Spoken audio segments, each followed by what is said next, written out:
Olá, legal, sejam muito bem-vindos ao Super Táticos, o teu novo podcast de esportes de Pelotas para o mundo. E se você chegou até aqui, te inscreve no canal, dá um joinha, vamos fortificar e você recebe em primeira mão todo o conteúdo do Super Táticos que vai te avisar ali certamente no YouTube sempre que houver novas postagens. Satisfação enorme tê-los conosco, vocês internautas que inclusive podem participar, podem comentar a respeito de tudo, né? Hoje um programa um pouco diferente, temos um pequeno contratempo com o professor Marcelo Parmegiani, então, né, vamos tocar daqui este novo episódio do Super Táticos que, olha, tem muita coisa a ser dita, especialmente de um campeonato brasileiro que terminou de uma forma muito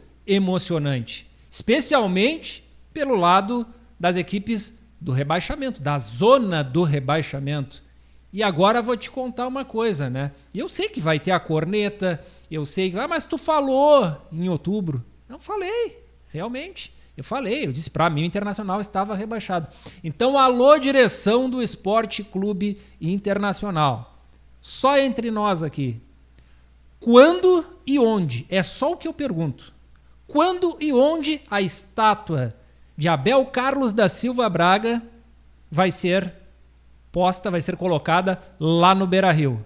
Não, porque é impressionante o que ele consegue fazer. Claro que são 2 jogos, eu disse que não daria para pôr na conta do Abel caso o Internacional tivesse o insucesso, tivesse sido rebaixado, e também, óbvio, não posso colocar todo o mérito nele, existe todo um corpo diretivo que foi falho no ano de 2025 e um grupo de jogadores que também foi beirando a mediocridade. Mas Abel Carlos da Silva Braga, com toda a sua história, que se confunde também com a história, com uma grande parte da história do Internacional desde 1909, tá? Mas uma grande parte vencedora e muitas histórias se confundem com este técnico que tem a cara do clube, como ele mesmo diz, quando ele demonstra o escudo do Internacional, é como se tivesse o sobrenome dele, Braga. A capacidade que ele teve em 2 jogos de fazer a equipe ao menos jogar alguma coisa ou jogar o suficiente, especialmente no segundo jogo, porque a gente sabe que quando um treinador chega numa equipe, ele vai levar 4, 5, 6 jogos para colocar a sua ideia. E o Abel, em 2 jogos, tinha que resolver para o Inter e resolveu. Então vai os parabéns para o Abel Braga, para os torcedores do Internacional que se livraram da Série B. E olha que Série B agora é uma desgraça tão grande, porque quando uma equipe cai para a Série B, ela não tem mais as receitas de Série A como era antigamente. Quando o Inter caiu em 2016, o clube que era rebaixado no primeiro ano de segunda divisão, ele ainda possuía as receitas de primeira divisão, e isso não tem mais. Então o Internacional estava se metendo num buraco fundo e escuro, sem contar que já tem N dívidas, agora recebeu um transfer ban também, ou seja, o Internacional neste momento, né, está aí impossibilitado de inscrever jogadores, de fazer contratações. Claro que isso aí vai ser resolvido pelo jurídico do clube o mais rápido possível.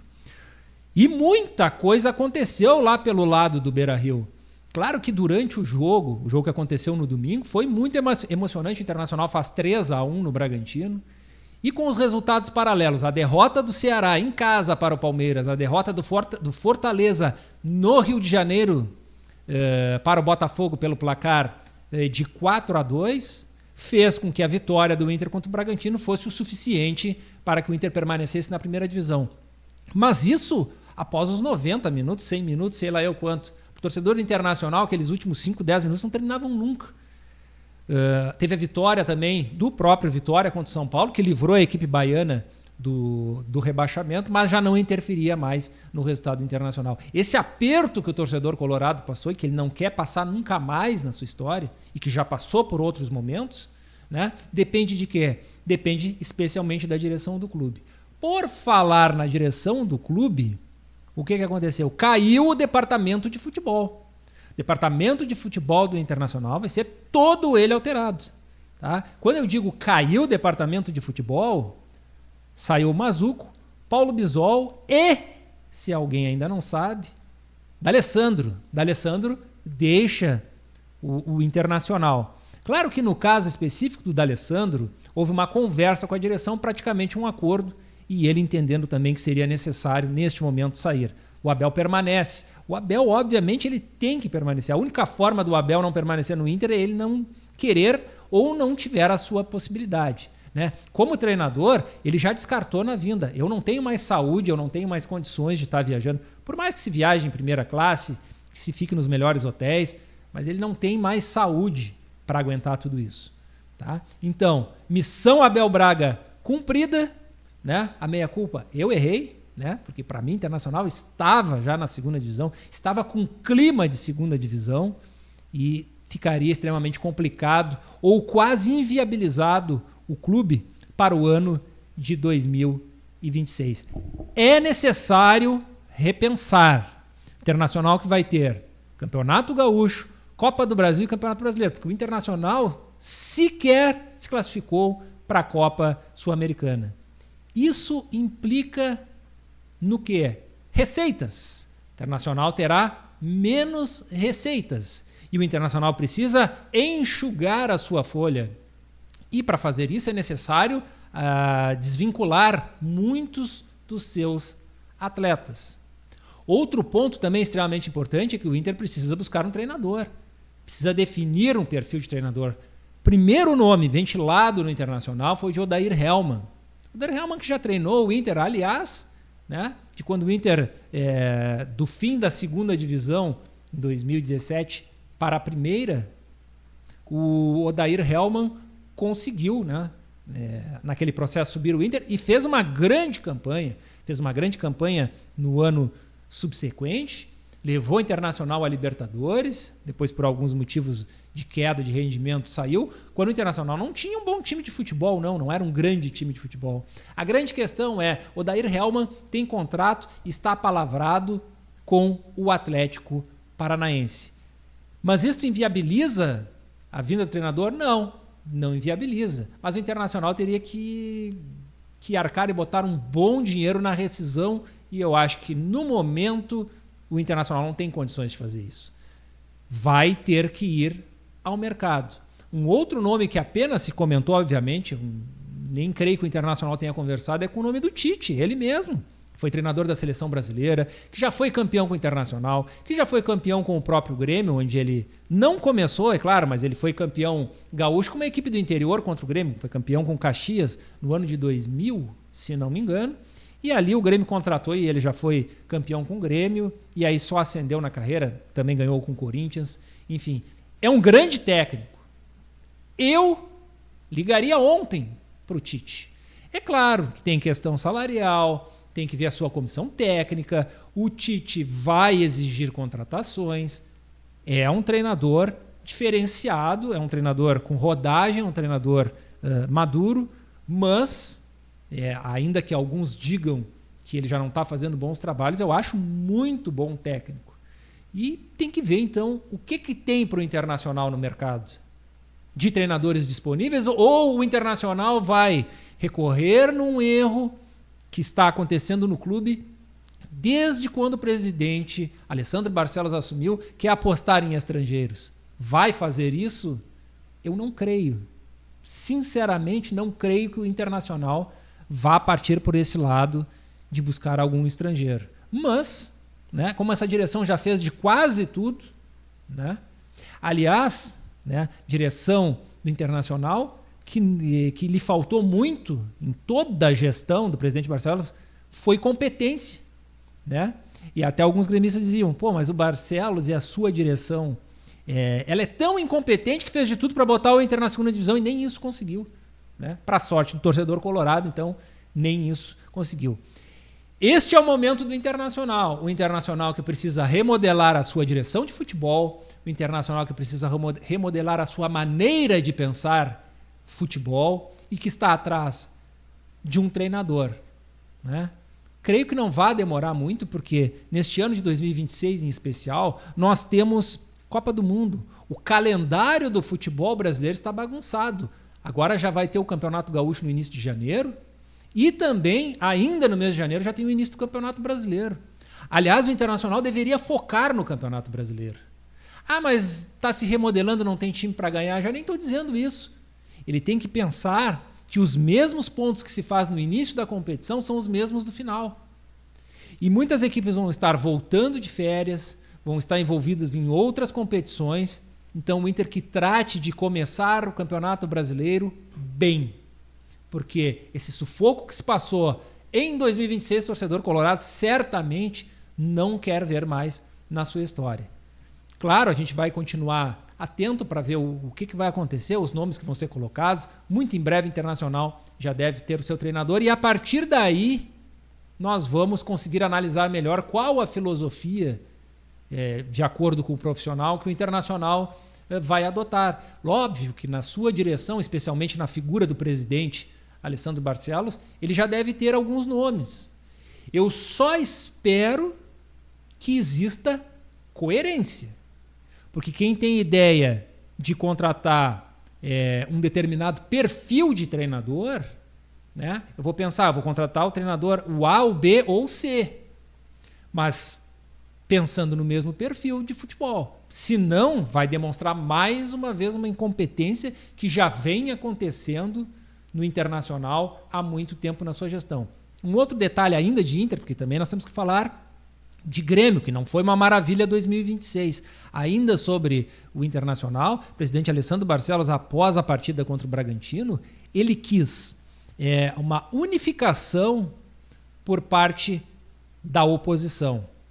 Mas convenhamos, não vai haver essa unificação. Não estou dizendo que a oposição vai jogar contra o Sport Clube Internacional, mas falta um ano para a eleição. Por qual motivo a oposição iria andar de braços dados com o Barcelos, sendo que dá para cravar hoje, falta um ano e alguns dias, né, para que se tenha um novo presidente no Internacional. É óbvio que quem vai ganhar a eleição é a oposição. Eu não sei quem é que vai ser o candidato, mas é óbvio que nem o Barcelos, que já está no seu segundo mandato, e nem alguém que seja do seu mesmo lado político ou apoiado por ele vai ganhar essa eleição, porque não vai. O torcedor não aguenta mais. O torcedor exige mudanças. E eu não estou aqui dizendo que a oposição é melhor, que a situação é pior, não.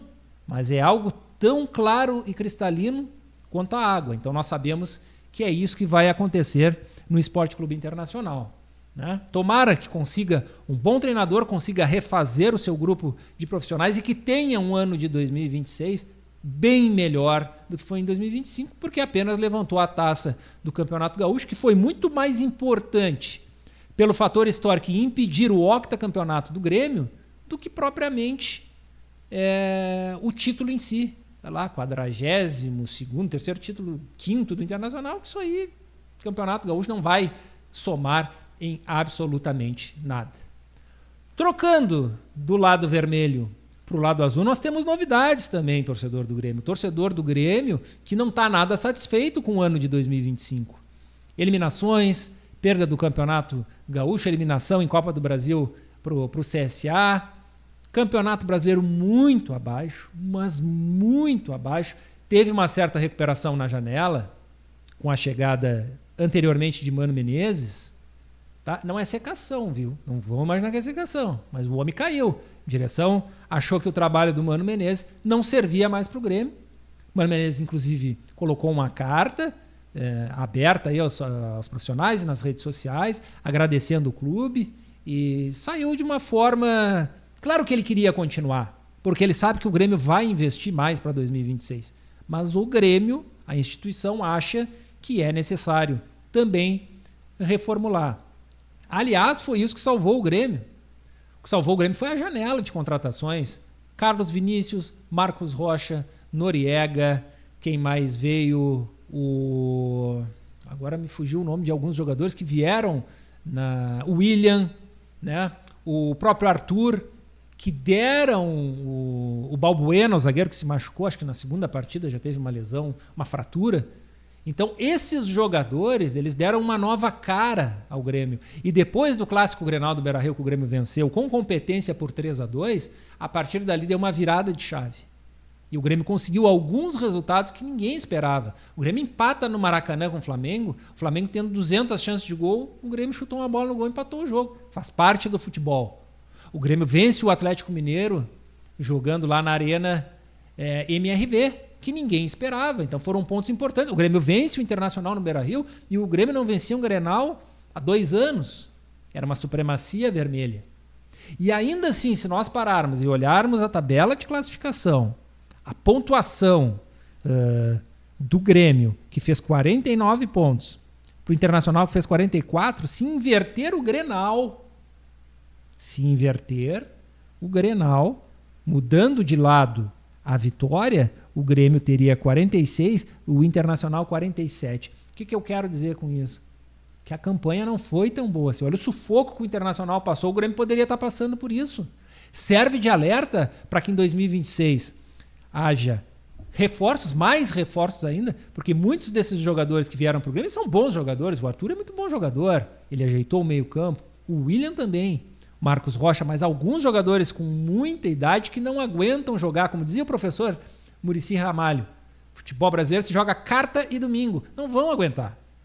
Eles não conseguem mais fisicamente estabelecer esse ritmo.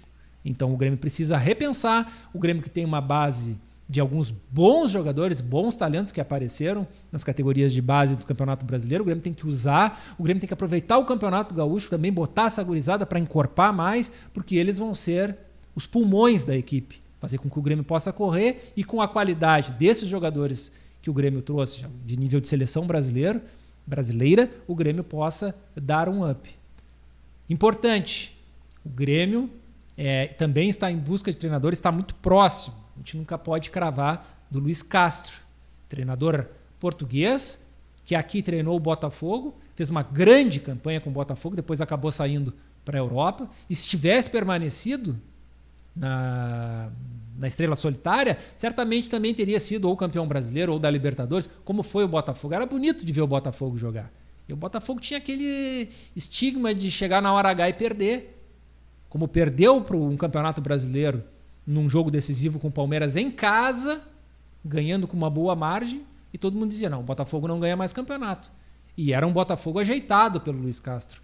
No outro ano, o Botafogo vem com toda a sua base, é uma SAF, tem poder de investimento, e o Botafogo vem a ser campeão da Libertadores da América e do Campeonato Brasileiro. Gosto muito desse treinador, acho um nome bem interessante, principalmente se o Grêmio conseguir colocar mais jogadores de qualidade nas mãos do Luiz Castro.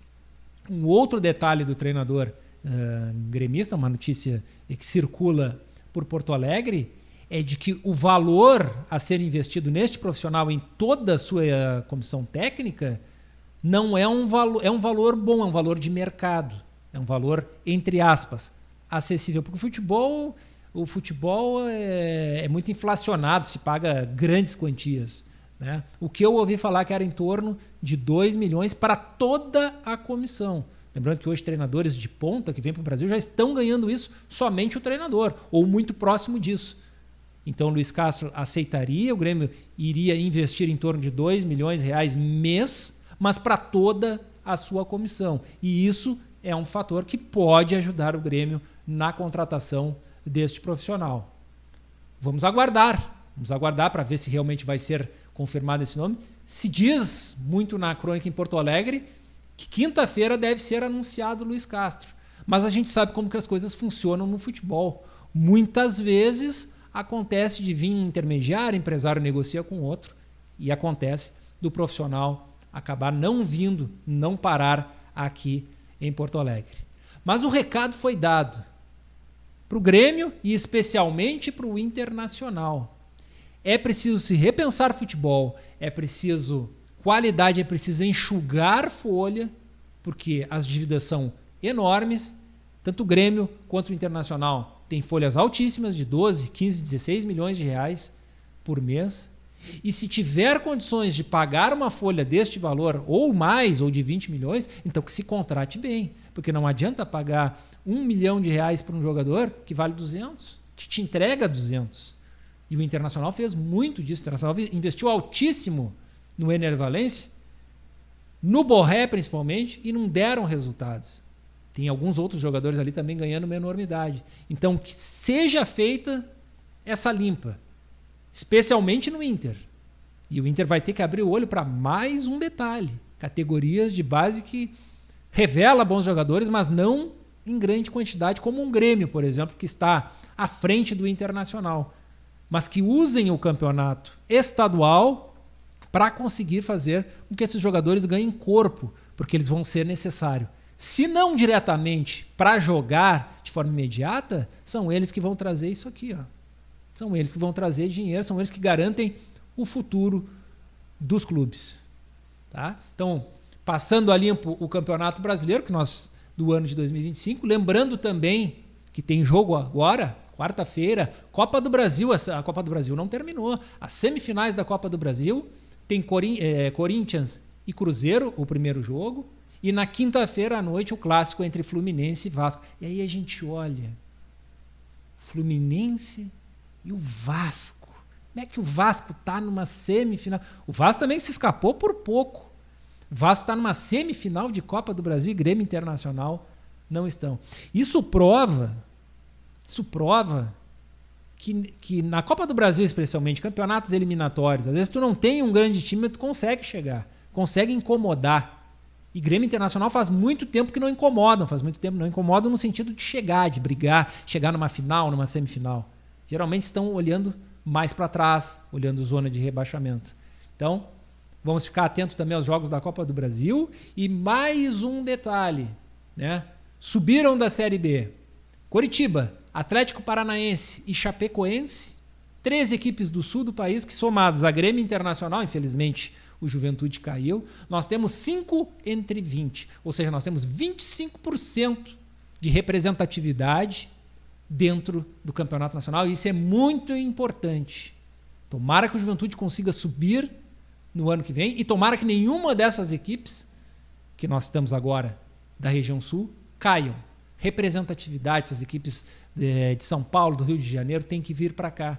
O pecado, né? A gente não tem como agradar todo mundo, são 20 equipes, as equipes do Nordeste praticamente se entregaram, com exceção do Bahia, que fez um bom campeonato brasileiro, disputou a Libertadores da América, e o Vitória, que se salvou na Bacia das Almas, porque também, senão, ficaria com representatividade apenas o Vitória. Tem o Remo também, né? Não posso me esquecer que o Remo subiu. Tá? O Remo subiu também, mas as equipes do Nordeste, que estavam com um número bem representativo, caiu Fortaleza, Ceará e Sport Recife. Pessoal, então, por hoje, né, a gente conseguiu aí fazer um apanhado do que foi no fim de semana, dessa emoção que nós tivemos do Campeonato Brasileiro de Futebol. Fiquem ligados que também tem Copa do Brasil por vir por aí. E agora, na virada, início de janeiro, já tem Gauchão, já tem Campeonato Brasileiro. Então, tem muita coisa, tem muito assunto ainda dentro dos Super Táticos. Obviamente, este ano, e a gente também começa 2026 voando, se Deus quiser. E se você está até aqui, se já conhecia o canal, está chegando pela primeira vez ou por alguma indicação, dá o teu like, te inscreve. Vamos se inscrever, vamos participar, vamos comentar nos Super Táticos, né? E ficar por dentro de todo o conteúdo que a gente prepara com muito carinho para você, internauta, que nos acompanha na sua casa, nos acompanha no computador, no celular, enfim, né? Os Super Táticos está na web aí, está no Rio Grande do Sul, está em Pelotas, Rio Grande do Sul, no Brasil e no mundo inteiro. Feito, pessoal? Então, este foi o Super Táticos de hoje. Joinha e inscrição, e nós voltamos numa próxima oportunidade. Até a próxima!